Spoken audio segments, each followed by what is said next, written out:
Welcome to the course Electric Circuit Theory. I am Mukesh Gautam. Today we are going to deal with some more problems related to chapter 1, that is network analysis, and this is a part 2 of this chapter. So let's start with first problem of today, that is problem number 1.4. In this problem, we are asked to determine the current through each resistor using mesh analysis. So in order to determine the current through each resistor using mesh analysis, first of all, let's assume three meshes 1, 2 and 3 with mesh currents I1, I2 and I3, and the direction of mesh current is as shown in this figure. So first of all, let's start from mesh 1. In mesh 1 we can see that there is a current source in the outer branch of mesh 1, and the direction of this 10 ampere current source is opposite to that of direction of I1. That's why I1 equals to minus 10 ampere. So this is the equation for mesh 1. Now for let's go to mesh number 2. Now if we apply KVL in mesh 2, we can easily see that there are three resistors, 1 ohm resistor, 5 ohm resistor and 2 ohm resistor, and there are no any voltage source. That's why the voltage drop across each of these elements will be equal to 0. That's why we obtain this equation. This first part refers to voltage drop across 1 ohm resistor, the second part refers to voltage drop across 2 ohm resistor, and this third part refers to voltage drop across 5 ohm resistor. If we simplify this, we get this equation, and in this equation we can replace the value of I1 as minus 10 ampere. So if we replace the value of I1 as minus 10 ampere, then we can get this equation. After further simplification, we get the equation 1, and the equation 1 here is in terms of I2 and I3. Now let's move towards another equation. Now for another equation, we need to see between mesh 1 and mesh 3. There is one current source between mesh 1 and mesh 3. That's why if the current source in between mesh 1 and mesh 3 has the direction of current that is similar to I1, but it is opposite to I3. That's why we can write I1 minus I3 equals to Vx by 10. Now here Vx is dependent variable. That's why we have to replace it in terms of I1, I2 or I3.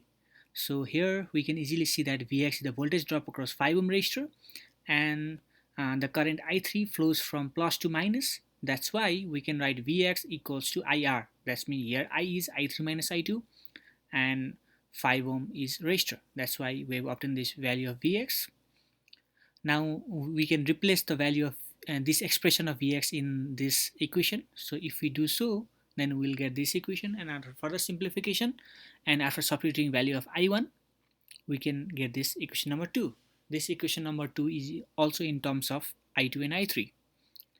Now if we solve the equation 1 and 2, we can easily get the value of I2 and I3, and we already know the value of I1. So if we using all these values of I1, I2 and I3, we can determine the voltage across each resistor. For voltage across 1 ohm resistor, the voltage across 1 ohm resistor will be either I1 minus I2 or I2 minus I1. So we have to take I2 minus I1 or I1 minus I2 in such a way that the current through 1 ohm resistor is positive. That's why to make this overall current positive, I have taken I2 minus I1. And for voltage for current through 2 ohm resistor, I have taken minus I2 instead of I2 because the value of I2 is negative. That's why I have taken minus I2 so as to make the overall current positive. Now accordingly we can determine the voltage current through 3 ohm resistor and 5 ohm resistor as well in this way. Okay. Now let's move towards another problem. Problem number 1.5. This problem is also similar to previous problem. Here also let's start by assuming three mesh currents as I1, I2 and I3 with direction shown in the figure. So let's start from mesh 1. In the mesh 1, similar to the previous problem, we have current source in the outer branch. The only difference here is that it is dependent source, and the direction of current is opposite to I1. That's why we have to assume I1 equals to minus Vx by 10. So now we have to replace substitute here the expression of Vx in terms of I1, I2, I3.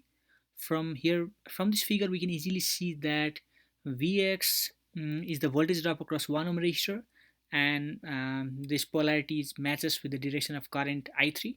That's why Vx equals to plus I3 into 1.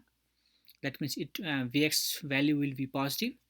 That means I3 into 1 it becomes I3. Now we can plug in this expression of Vx in this equation. If we do so, we'll get this equation, and after simplifying it, we get equation 1.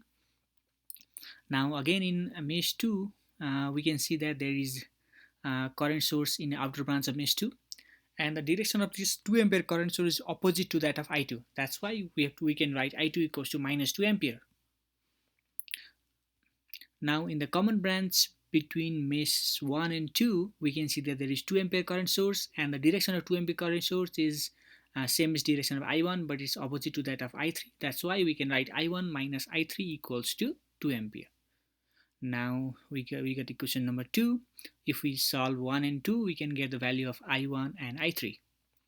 Now if we substitute the value of I1 and I3, we can similarly get the current through all the elements of the circuit, current through each of the elements, and we have to choose the direction of current, or we have to choose the minus I3 or plus I3 in such a way that we get overall current through each resistor as positive. So I have chosen the direction in such a way.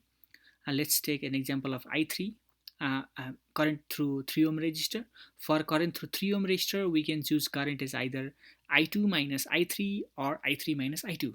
But here I've chosen I3 minus I2 because it gives positive value of current. So similarly, you can do it for other problem as well. Thank you. This for today. See you in the next